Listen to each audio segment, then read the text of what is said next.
how do leaders act, like I said, if somebody makes a mistake, and I'm not talking a mistake, let's say somebody makes a catastrophic mistake. What do? How do you like draw the line between frustration that would lead to your own anger or emotion coming out, as opposed to saying, this is done. Business is going to suffer. It may be your neck on the line, but how do you truly like build empathy and love into that situation and show everyone else how you act when a mistake is made?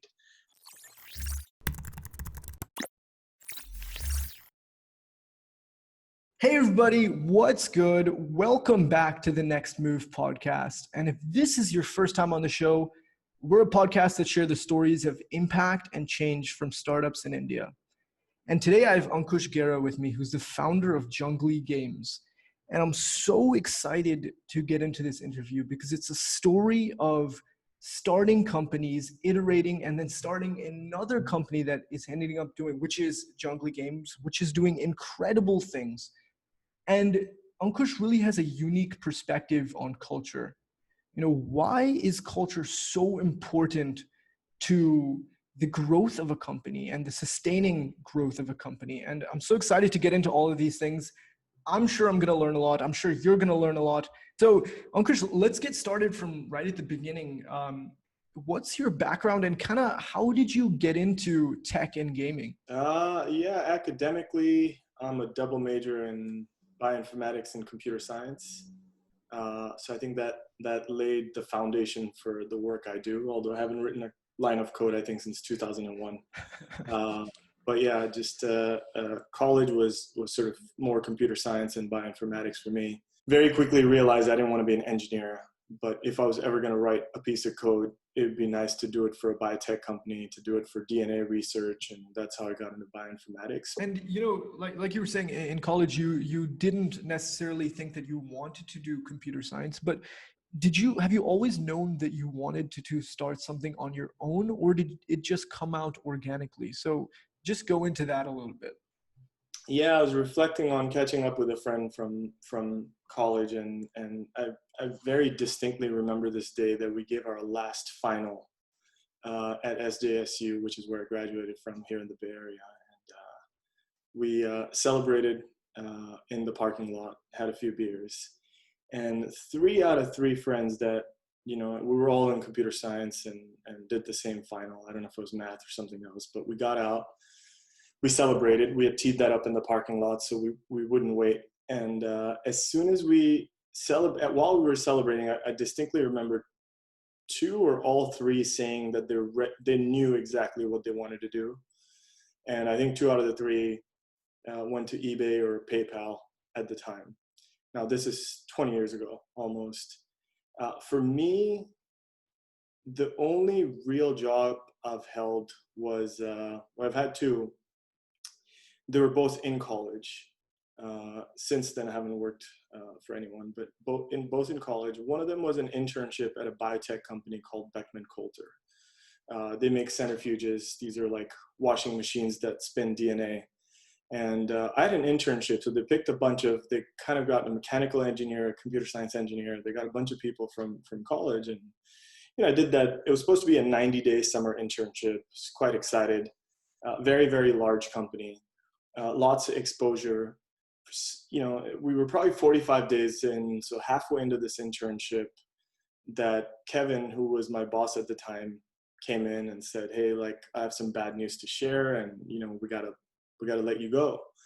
And I was like, "That's interesting. Like, we're halfway into a 90-day thing. It's not like we're signed up for life.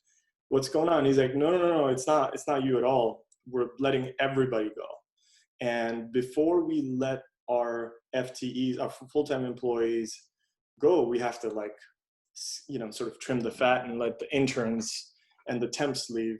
I was like, "Kevin, don't stress. It's an internship, right? It's just, it is what it is." Like for me, I was sort of oblivious to that. But what I noticed, right, it was kind of a wake-up call. I saw people in tears. I saw people in those 45 days. I obviously become friends with a lot of people, and some of them had been with the company for 2 decades, 25 years, right? They just sort of grown old with the company. And to see all these people get pink slips and just get laid off, I was like, man, I don't think I ever want to work for someone. I don't think I ever want to be in an environment where somebody else controls and can let me go after putting in 10, 20 years of just being in service for the company.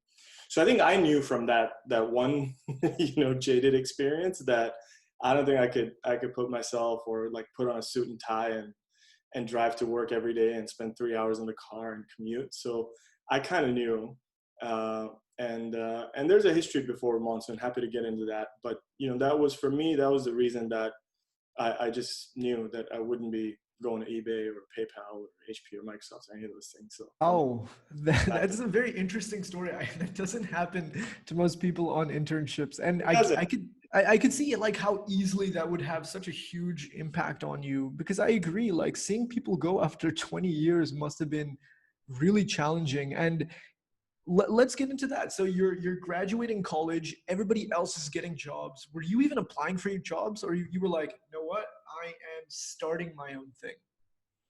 No, I was lucky enough. Like I said, I only had two jobs. I tend to forget this internship. I actually haven't thought of it or reflected on it in a long time because it's 45 days long.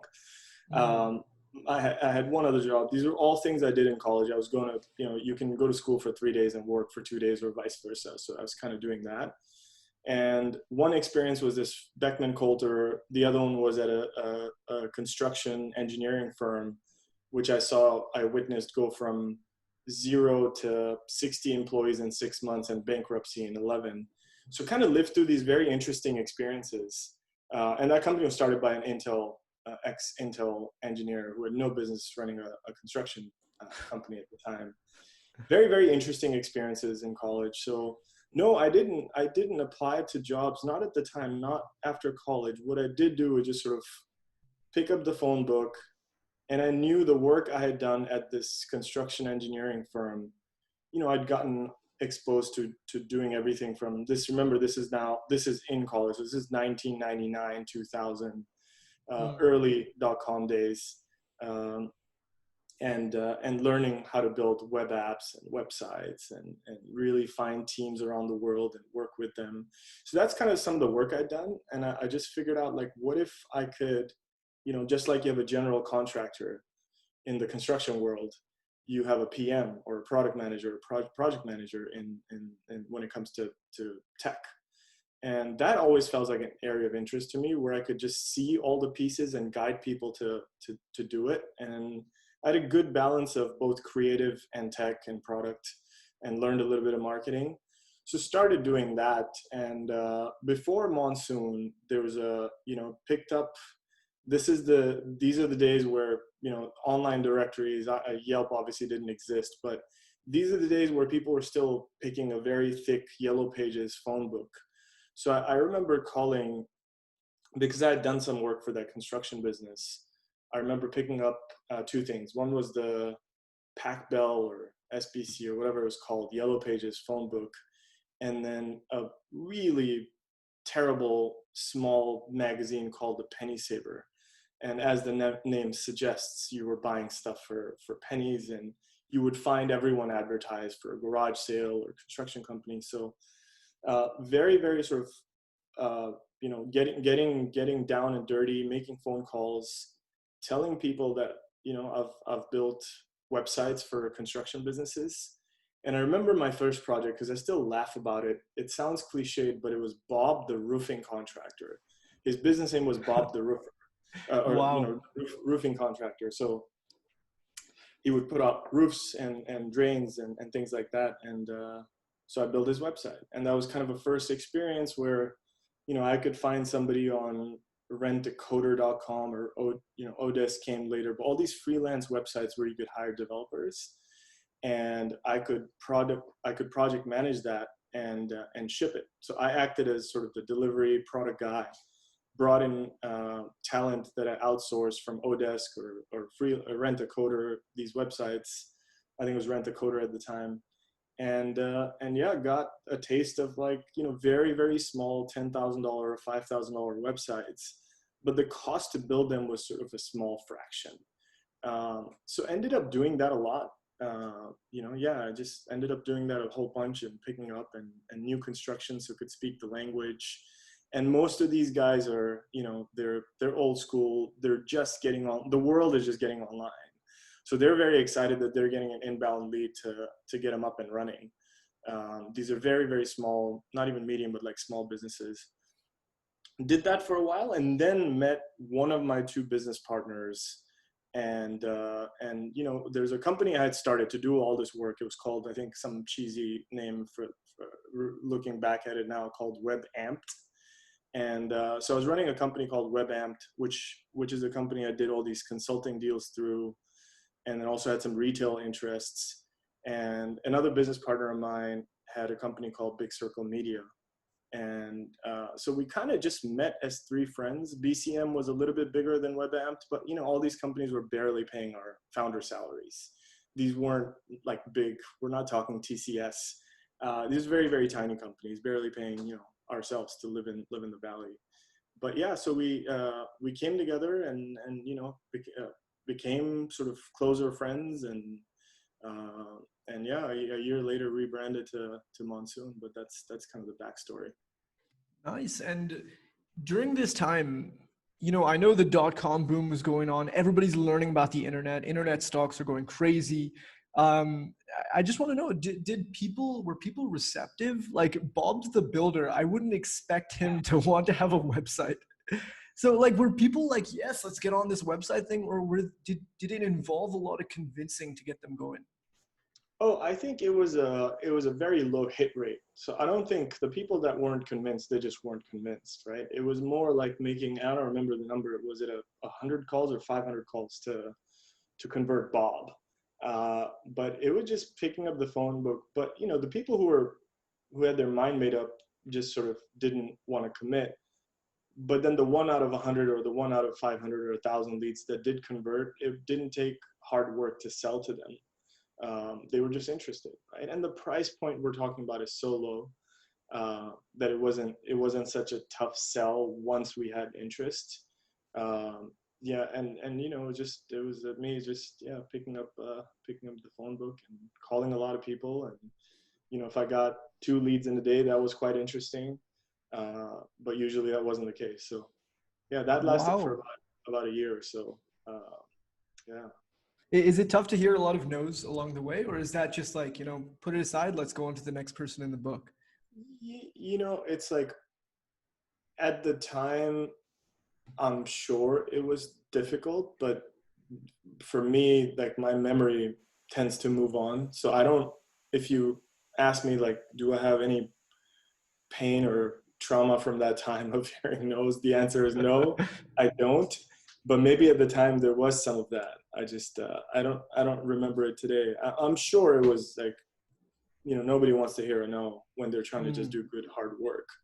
So I'm sure it was painful to go through that, but for me it also drove some resilience. And the deals that did convert gave me a taste of what I could do in life, right? Like, why work for, again, put on a suit and tie and drive an hour and a half and go to Palo Alto and work for a very large company where you're nobody, when you can have this thing of your own, even if it's a little bit smaller and more niche. Yeah, that's amazing. And you guys quickly, it was a long-term project. You were with Monsoon for almost 10 years, I believe. And you guys grew and grew and grew, and you started getting on huge clients. I read Microsoft, Yammer, several very HP, several very high esteemed companies, and they don't just give their work to anybody, right? So how did you guys get to that point where you're acquiring big clients, and what are kind of like some of the stumbles that you faced along the way of getting there, and the learnings that you took in getting there?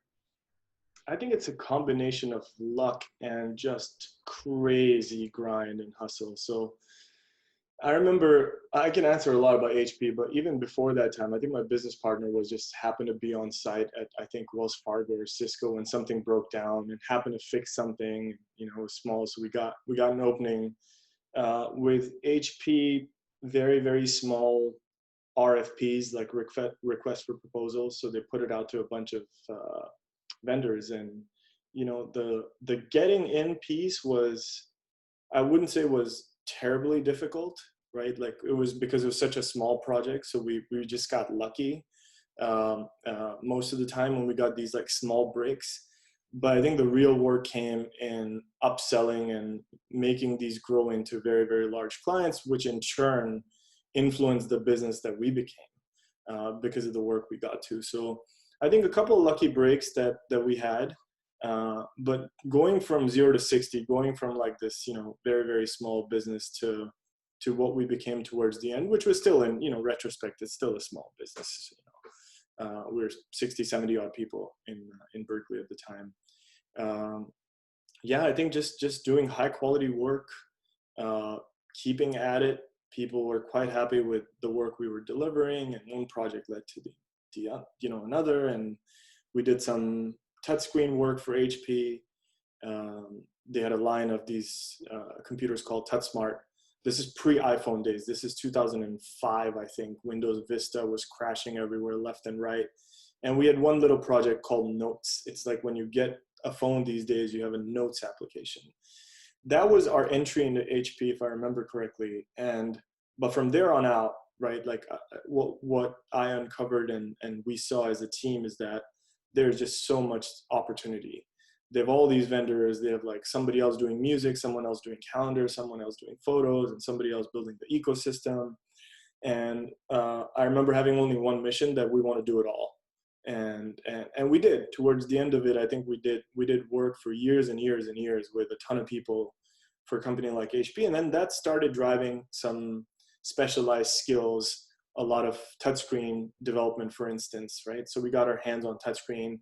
My business partner still teased me because I bought a very, very expensive, I think it was $30,000 at the time, computer called Microsoft Surface.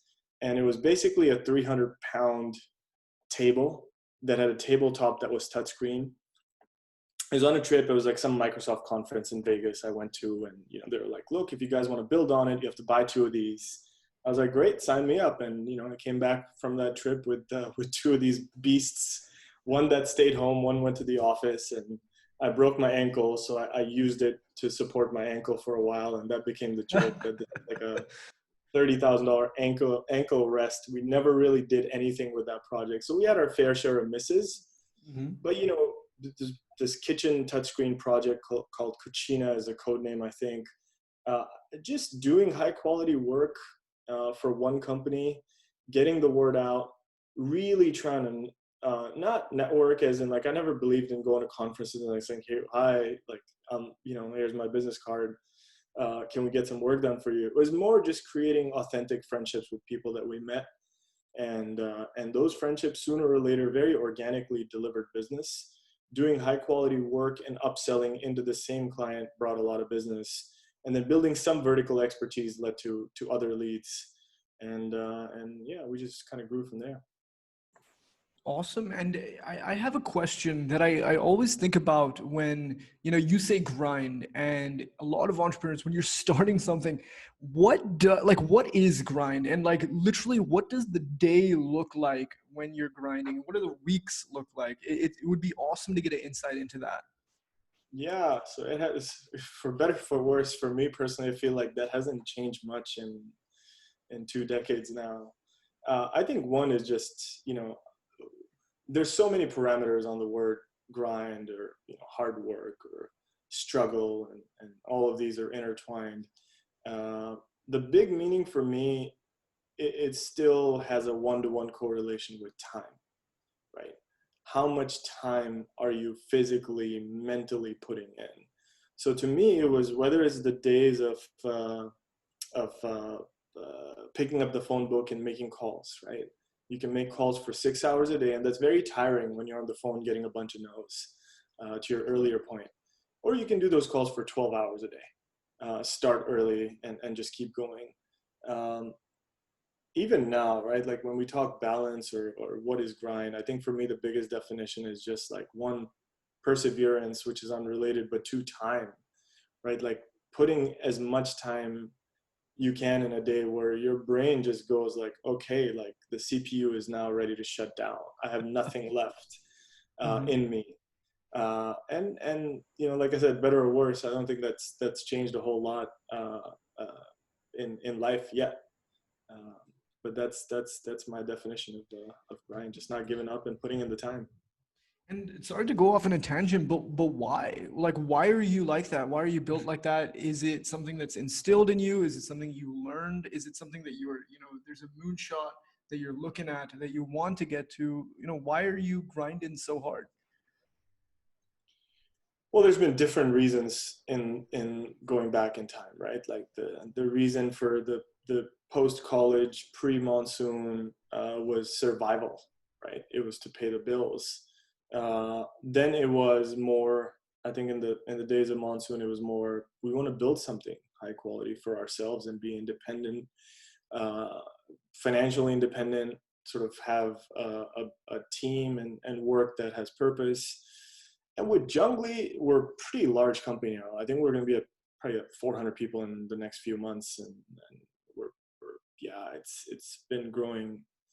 But it's the grind here is more because it's growing at that pace. So it's a different sort of very high pace, high growth environment. But why do it? That's a good question. I think there's probably two or three reasons. One, I feel like I'm fiercely competitive.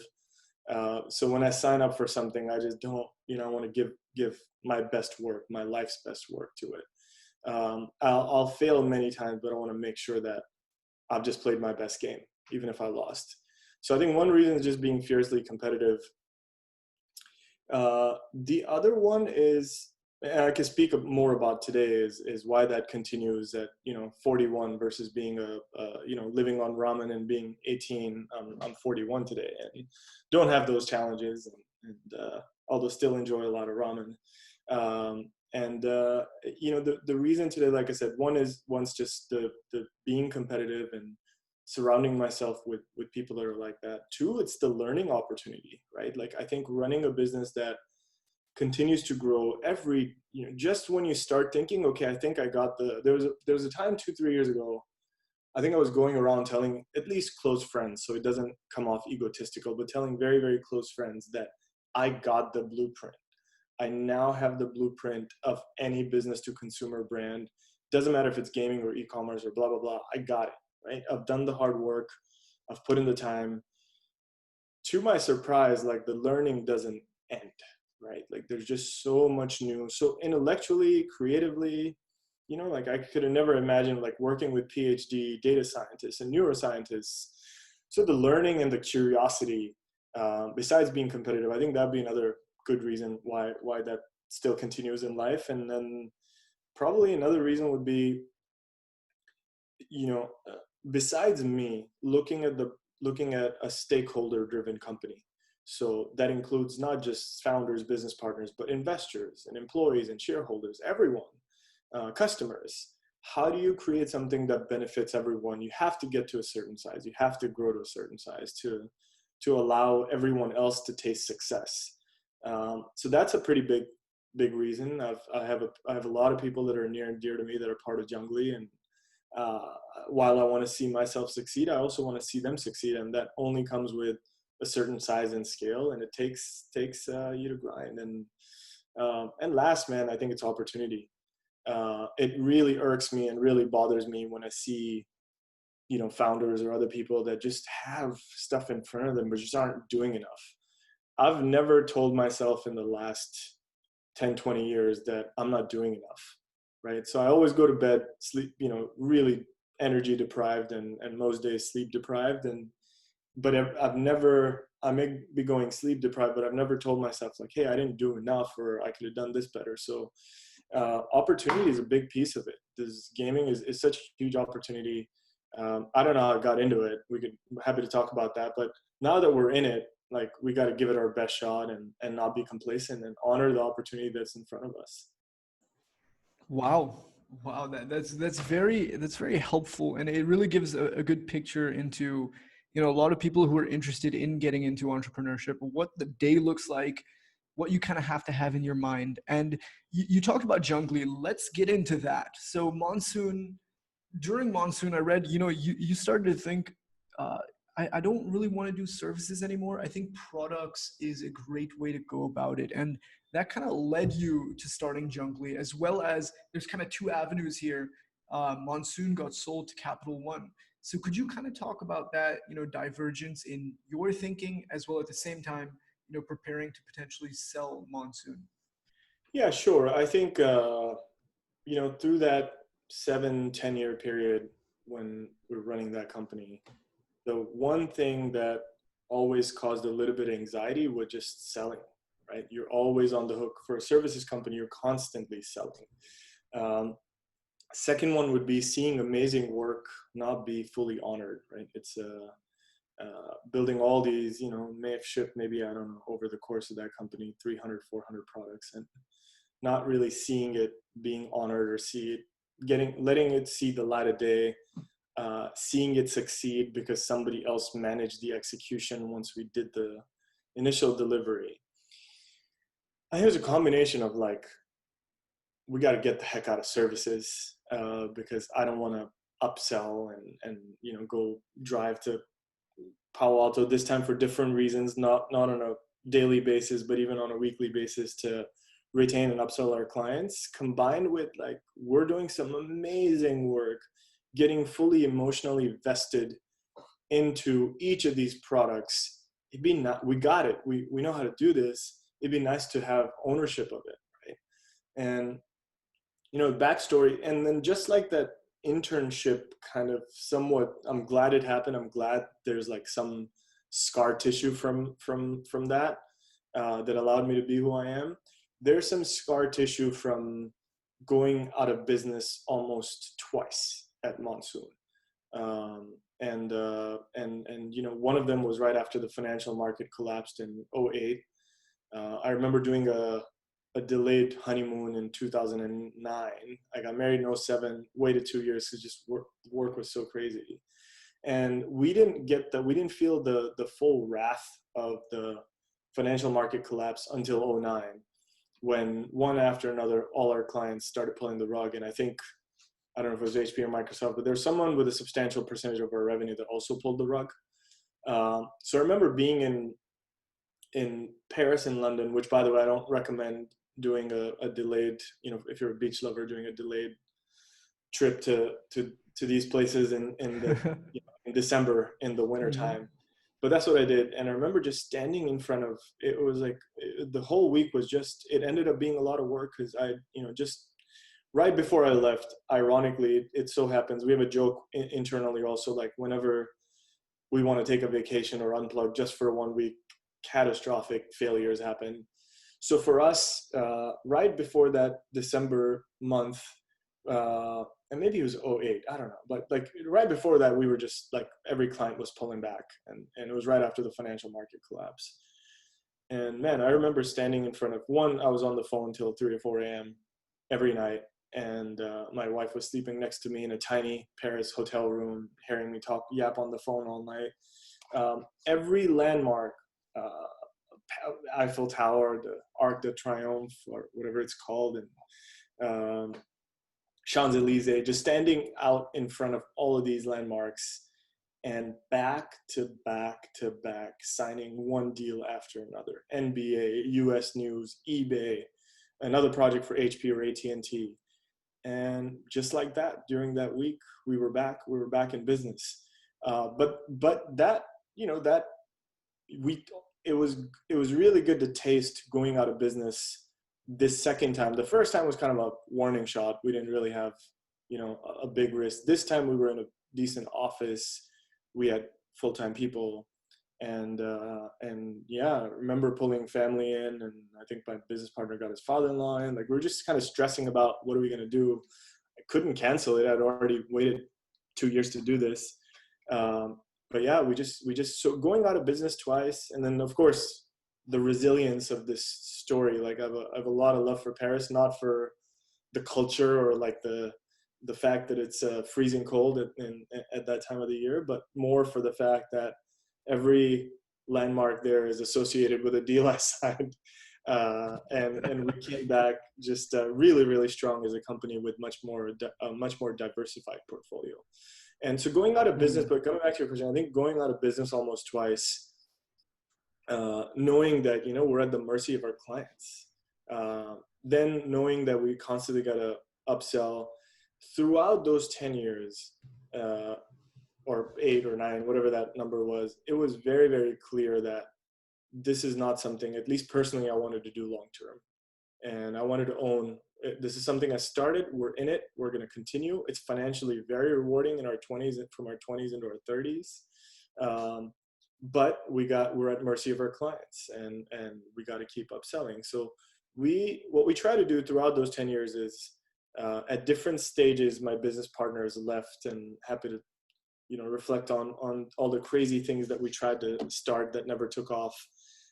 But it was an ongoing thing. It wasn't like an overnight, hey, let's sell the company. In fact, I had two of my business partners, one had a passion for animation. So he detached for a few years to run an animation studio. My other business partner, his dad owns a dollar store franchise. They had 300 odd stores around the world. We started a 99-cent store online thing. All of us are passionate. We're Indian, so we're passionate for India. So we started an indianbusiness.com directory.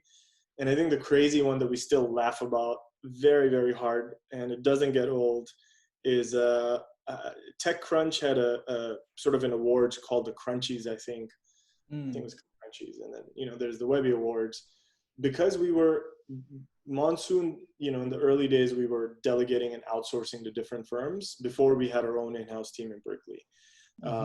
So Sources was another idea. And I'm not talking these are paper napkin ideas. I'm telling you, website's done, content's there, we're ready to go live, and then we don't because we realize it's just so foolish. But Sources would have been it was an award show for outsourcing companies. Like that's how crazy. Who would attend? I'm saying who would be in attendance for those I have awards? no idea. I have no idea. Like I said, none of these ideas were maybe they had legs. I don't know, but some of them were just like batshit crazy. So, but at different stages of the company, my two business partners had tried to do different things. And finally finally we're at a stage where business was coming. We had a local team. Things were mature. Processes were more or less mature. Revenue was coming in. We had a great reputation in the Valley. And that's when, again, this time it was my attempt to go do something. So I actually detached to run Junglee. There were a year and a half or 2 years where I remember kind of being part of both companies and being very active on both. And that was quite stressful to juggle a startup that's being built for another country. But for more or less, I give credit to my business partners, because the 1 or 2 years that I had to spend before the exit to Capital One happened, they kind of continued to captain the ship and saw it through the exit. And yeah, I started focusing on Junglee full time, and of course was very much a part of Monsoon and advising and participating, but had my focus, and the exit happened very, very organically.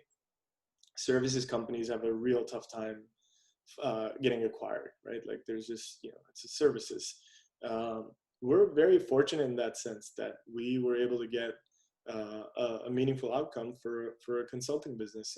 And that happened because Capital One came in. We had some excellent clients: Yammer, Coupons.com, public companies, Fortune 100s, Tom Shoes, Zazzle, of course, the HPs, Microsofts of the world, and Amex. And Capital One also came in just as a client. And they just fell in love with, this is now in, I think, 2015. So it hasn't been that long, 2014 or 15. Having that kind of creative and software talent, and having a sort of a dev shop or a boutique custom software firm with designers and iOS developers, and getting access to that much talent that can move things fast is really exciting for a big company. And I totally get it why. Capital One is like, 65 or 100,000, some crazy amount of employees. But they saw that in us. So it was a very organic thing. They're like, where they came in, they worked with us and asked us if we're open. And of course, like, we played it cool, but in the back of it, we're like, tell us where to sign, right? Like, this is it. Tell us where to sign. We've been waiting for this day for so long. And it was even more exciting because Junglee had started to show a promise. So we're like, great, like we could just now focus on this one thing. So yeah, everybody got golden handcuffs and went to Capital One. And but yeah, for me, I had started running Junglee, and it was actually in the back of my head since 2010-11, but it really didn't start until 2012-2013. Okay, and how did the idea for Junglee actually come to you? Because on the face of it, it seems a little bit left field because you're in the U.S. and you're thinking games. Okay, so you'd probably think, yeah, I'm gonna make games for people in the U.S. But you said no, I'm gonna go to India, which is obviously a huge market. So how did that idea come up, and how did it get started? Was there like just a ton of traveling back and forth between India and the US to get it going? Not until we were off the ground and generating revenue, interestingly enough. So the idea came, I'm not a gamer. Uh, Ironically, PC, console, mobile, somehow I've skipped them all. I'm just not a gamer. And in the traditional sense of gaming, like I'm not playing Fortnite or PUBG. And, I think I had an Atari 2600 when I was a kid. That might've been it. And that didn't last very long. So for me, the one genre that's always been interesting is party poker. I think is what launched in 2000. This is like the days of internship transitioning into graduation, transitioning to picking up the phone book and calling people. And in between those hours, there was a lot of time, and I remember playing a lot of online poker. And being 19, 20, 21, the days where I still enjoyed going to Vegas, and going there for March Madness, even though I watch almost no basketball or any sports for that matter, right? I have very little interest in spending time seeing other men compete and on the field. I do that for a living in my real life and business, so I have very little interest. But I used to love just kind of going there and wagering and staking against both sports and then also playing a lot of poker online and offline. And being Indian, having spent time there as a kid, also know that it's engraved in our culture, right? To play some of these games. So for me, it was like there's a lot going on there, but I think the real catalyst was in 2010 or 2011, if you remember. Farmville and a bunch of Yep. games on Facebook were taking off. Zynga Poker was one of them, and they were the first sort of social experience. Come on Facebook, play with chips, play with your friends. So Zynga had happened in 2010, and again, the itch to get out of services was there. So when time permitted, it felt like I did a very rough scan, and I went and did a scan of even Brazil and Turkey, right? And the scan I did was like, is there a Zynga of this country? So is there a Zynga of Brazil? Yeah, there was a company called Fostu, I think. Is there a Zynga of Turkey? Peak Games. Is there a Zynga of India? No, there isn't. In fact, some of the cold emails I sent to investors at the time the subject line is no Zynga of India yet. So that was really the inspiration, saying like, look, there's a billion people, more and more are going to come online. Why is there no one providing high quality gaming content to serve the Indian consumers? And the hypothesis at the time, or at least the feedback I got from people, was the consumers in India don't monetize. And that just didn't make any sense to me. And then I did a scan and looked at the games that were out there, and it felt like the quality of content that I saw was worse coming out of a 100-person studio than I was seeing be developed by two people here in the Valley. So I just felt quite bullish that there's potential in that market. It's just early, and somebody needs to crack it. And with all the work I've done on product, even though we never did, the one product we never built was a game, and that's a different beast altogether. Probably the most complex relative to all the work done at Monsoon, whether it was touchscreen or blah blah blah. It's a high availability, high security system with real money, transactions, risk. It's a fintech sort of. It's a financial services platform similar to banking or trading. So it's a very complex system, one that I had no exposure to. But the idea or the catalyst was that, like, let's go build. How do we get out of services? We've tried a few different things. I want to try something, and this is an area of interest for me. and I think there's an opportunity in India, so let's go do it there. To answer the other question, so we started, I think in 2012 is really when I had a call with a founder who had a company in Singapore, and they had a Facebook game that was quite popular, Home Run Ventures and How's That were their two games, a baseball game and another cricket game. So those are their two games, and had a call with him, and he really introduced me to some of the products we operate today. He introduced me to games of skill and how the environment around those tends to work. So very quickly we pivoted to games like Rummy, and then subsequently fantasy sports, and yeah, that's kind of the backstory of how it all started.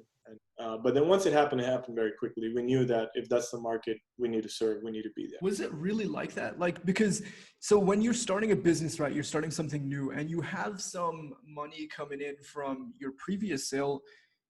Is that the money that you used to get the company going? You mentioned investors. Did you get them in? Because I imagine the whole process of getting a game out must be pretty expensive, from marketing, acquiring customers, actually designing the game, because they're very intricate, the way you design it, and putting it out there. It must have been expensive. So how did you guys go about funding it? And did you do it yourself, or did you get outside investors?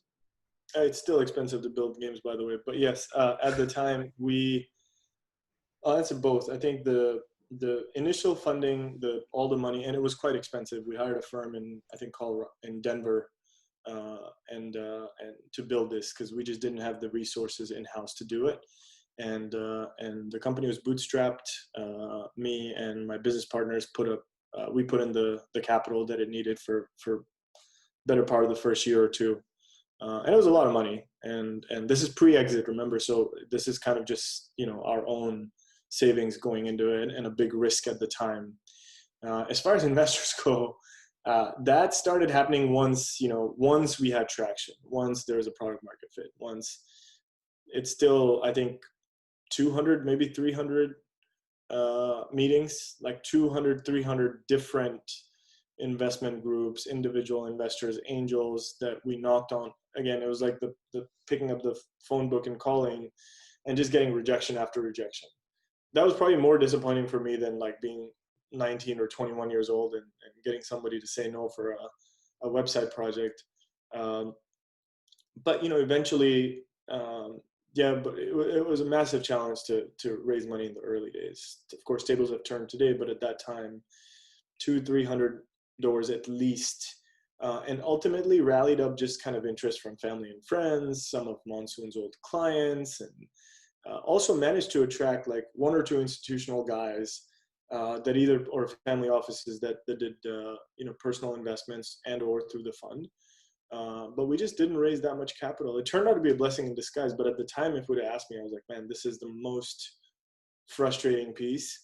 But I get it. We didn't, people were going like, okay, so you're based here and you're building a gaming company that's based in India, and you don't have a team, you're using a dev shop in Denver.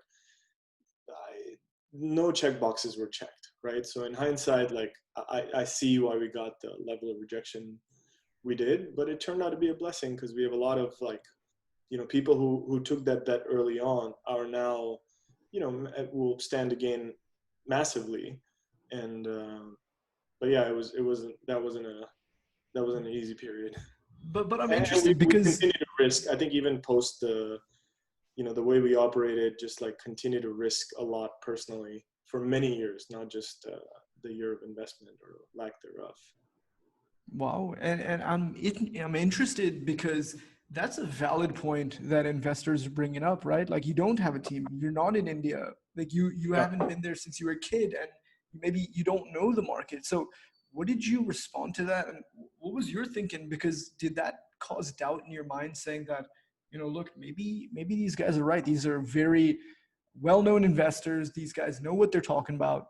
So did that cause doubt for you? No, surprisingly, uh, and maybe that's a problem. Like there's very little self doubt. Uh, it didn't cause any self doubt. I think it was more of a disappointment. It's like, you guys don't understand. Like I am only thing standing between me and if you come on board as a shareholder, the only thing standing between us to take this to the moon is capital.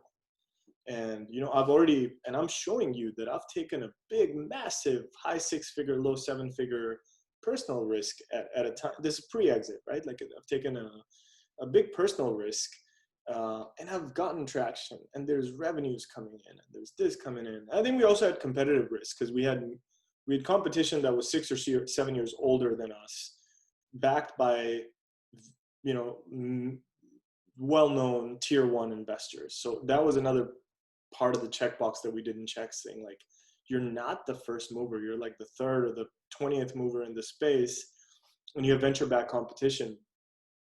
So no self-doubt, more just like frustration, saying you guys don't understand, like with just a little bit of capital we can do a lot of damage. But it is what it is. You just, things you don't have control over, you just don't. So no, it didn't lead to self-doubt. It just led to a lot of like pain and frustration around, and especially for me, because I had already been, I think, investing for at least a year or two at that time personally. Hmm. So for me, having a great network of people, getting a meeting with the, senior partner at any fund was a non-issue for me. For most founders at that age, starting their first company, that alone is a barrier to entry. So for me, I think the frustration level was even higher, saying, man, I know all these people, right? Like I know these people, I'm getting in, I'm meeting with them. They see me, they're clearly impressed by the work we've done. Why are they not tilting? But they didn't tilt, and we scraped small tiny amounts of money here and there, and got enough to get us going, and haven't had to raise money since that, since 2013. Wow, that's awesome, especially for a products-based company that's growing so fast. Uh, Yeah, really. can I ask you? So you're growing and you keep growing. I've seen percentages like 80 to 100% year over year, which is incredibly tough. And you talk a lot about how culture is one of the major reasons for growth within the company. And when I've looked through your website and I've seen videos of how your culture is, you say things like fail fast, fail often, don't ask for permission, lead with love. These are things that you hear about, but they're still very unique, especially to companies in India. So could you talk about the importance of culture, what these terms kind of mean to you, and how do you really ingrain that into people? Great question. I could talk about this all day. It's my favorite subject, more than numbers and growth and financing and all that. I think, yeah, touch on lead with love, right? I think it's one of our core values, and it's and I'll, cultures, of course. Everybody now, I think there's no one who runs a company today that doesn't understand how important culture is. I think everybody gets that. For us, it's at the heart of everything, and it's driven where we are. And on specifically on the lead with love, right? I think it's a lot of like choice of words. It's empathy with other people. It's leading with love, not with respect and not fear, right? Even the use of word love, right? Like in a mostly, and it'll whether we like it or not, it'll stay that way for a little while. Change is coming, change is happening, but it's in a mostly masculine sort of environment. Very, very alpha, intelligent, uh, sort of folks that have their egos, think they bring a lot to the table.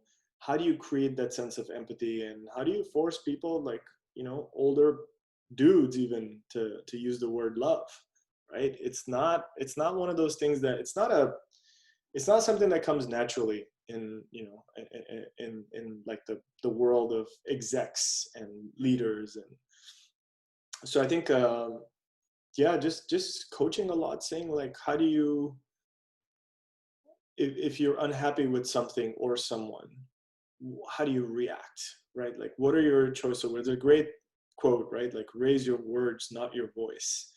Um, So dealing with, and I could talk more about implementing, but just to touch on that for another second, I think leading with love for me is, how do you truly care about the people that work with you? Like, not just showing it, like making a, having an obligation to, at the start of every meeting, doing a 30-second personal check or an artificial smile. No, none of that. Like, how do you truly love people you work with, like you love your family or you love your close friends? Is that possible? Is it even necessary? Like, why the fuck do I need to love someone at work, right? Like, I have enough people to love. I personally feel like work becomes, especially in a high-paced, high-growth environment like ours, where you're constantly challenged, you're sleep deprived half the time. Um, there's so much firefighting, there's so many problems to solve. How do you create an environment where people actually truly start loving each other? And love can carry different meaning. Can they speak with each other with more empathy? Um, and how do you distill that? I think it's actions always, as we know, speak louder than words, right? So I think if you want to create an environment that has the kind of chaos Junglee does, but you can also have some fun and be drama free. And really, one of the things we tell people is, even if you stay for a year or 10 or a month, it's my personal mission. You walk out and you feel like you've upgraded yourself a little bit by the time you do.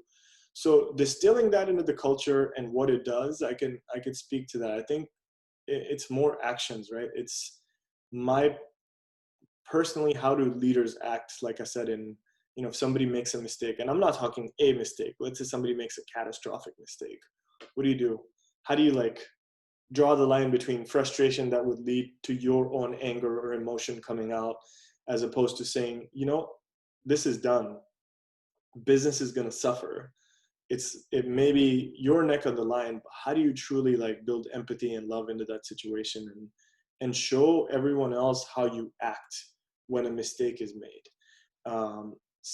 That's one way to do it, is just kind of act, right? Like, and personally I do. And then the second is spending a lot of time coaching. Like, I've personally pulled out people out of a meeting, when a meeting happens and I see somebody go below the line in their choice of words or tone. I've pulled people aside. It's important to, like, I've refused meetings that were probably important for the business right after, to take the time to pull someone aside privately and coach them and say, look, that was kind of below the line, and I think here's how to do it above the line, and done it one-on-one. And if you start doing it for the key leaders, they start doing it with their teams, and it goes on from there, right? It's the best pyramid scheme in the world. So I think it's part action, doing it yourself. Nobody takes more inspiration than seeing it in action.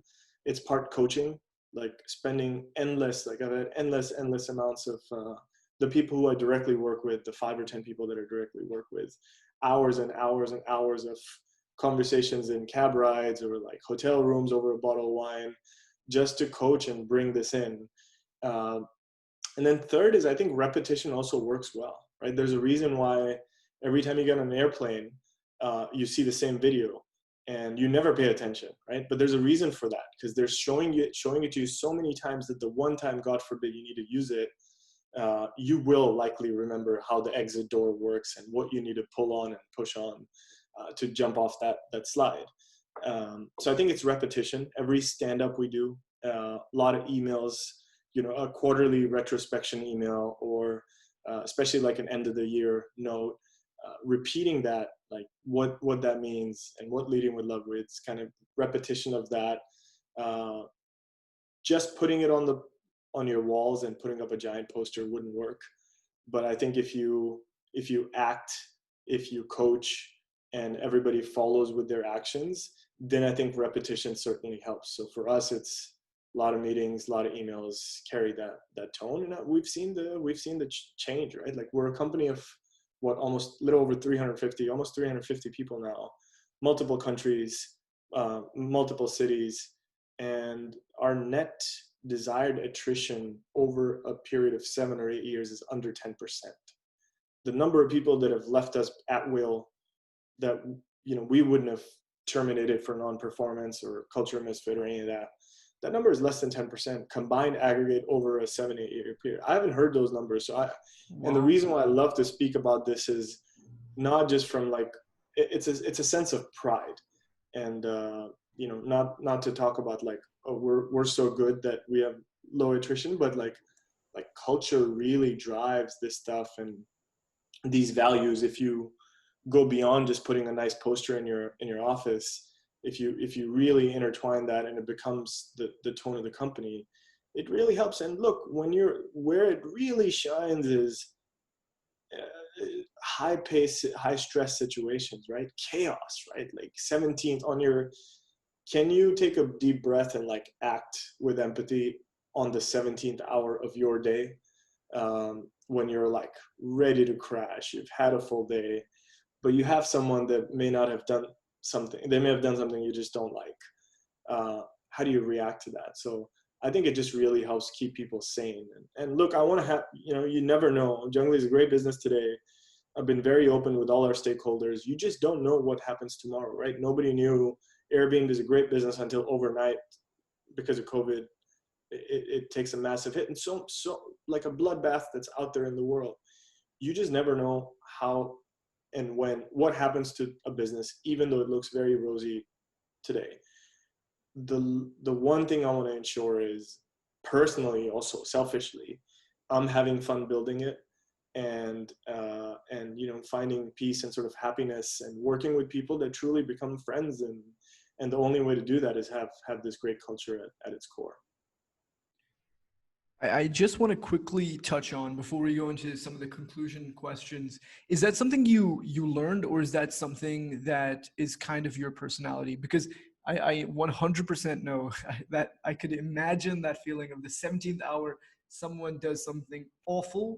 You got to take it's almost like a meditative thing, right? You got to learn how to, control your emotion. Is that who you are, or it's something you learned because of, your previous experience?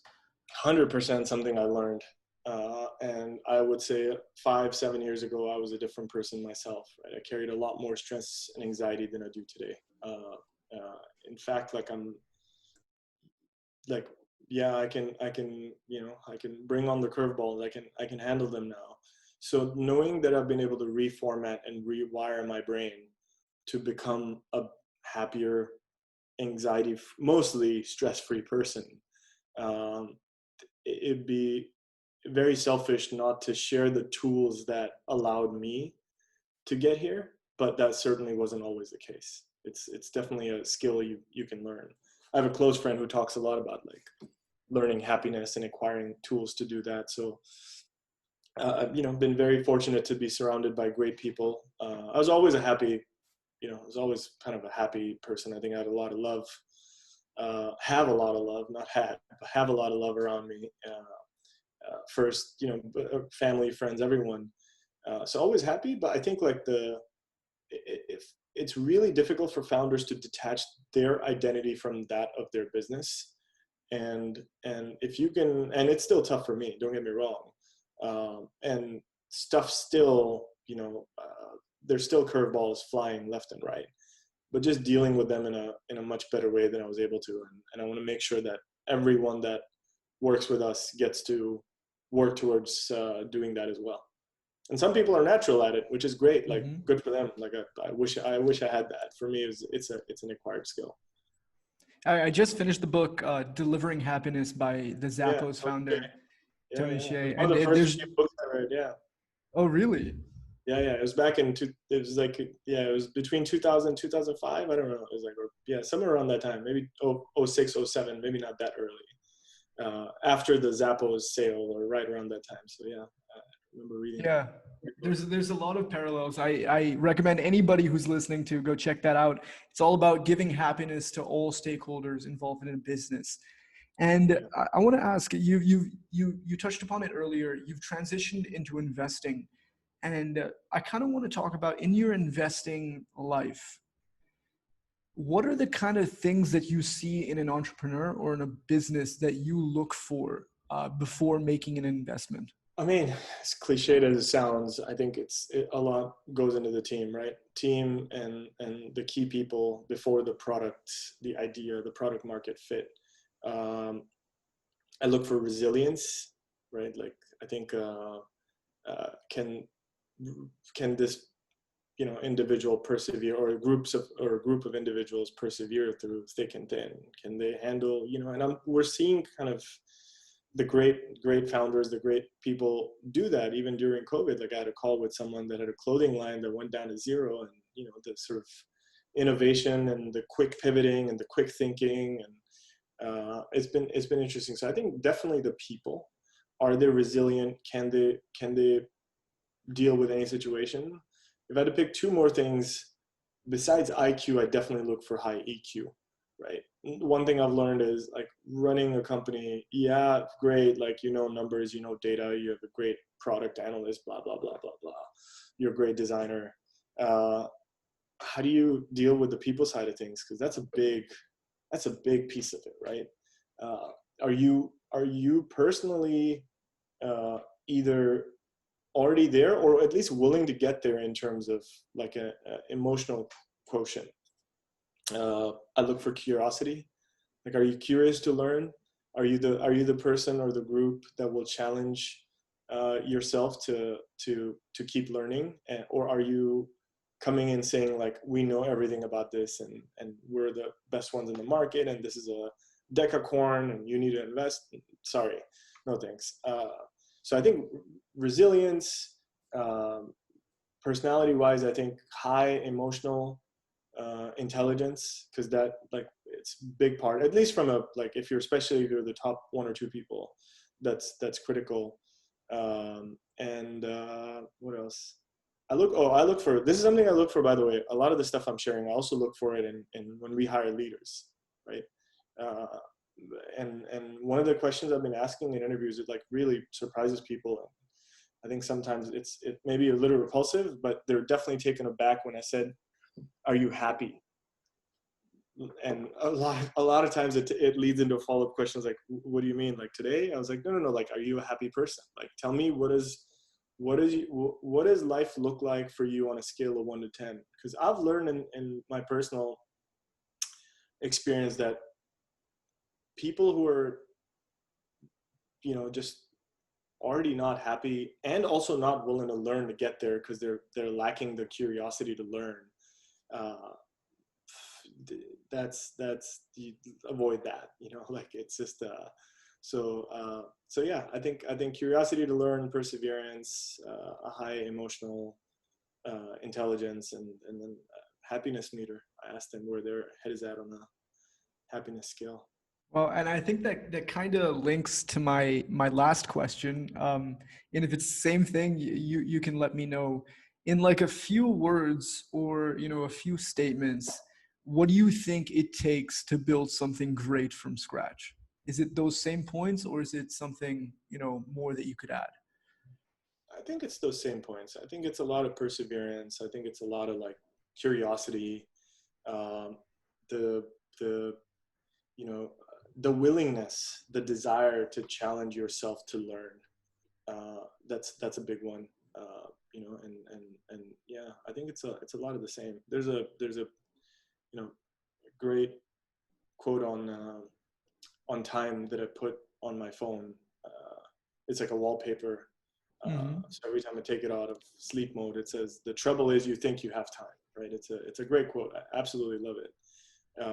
And you think you have time, but you really don't. There's no guarantees what happens tomorrow. So even though you're fighting, and just surround yourself, whether it's people you invest in, people you work with, just surround yourself with people that just are fun, good humans, and or even if they're not where you want them to be or where you think they need to be, willing to get there, right? Willing to learn, willing to learn the tools to be happy, peaceful, all of that, right? These things are not mutually exclusive. So yeah, I think there's a lot of overlap between what you look for in a founder to invest in, or what you would look for in a leader or someone that would have to start something from scratch. Great.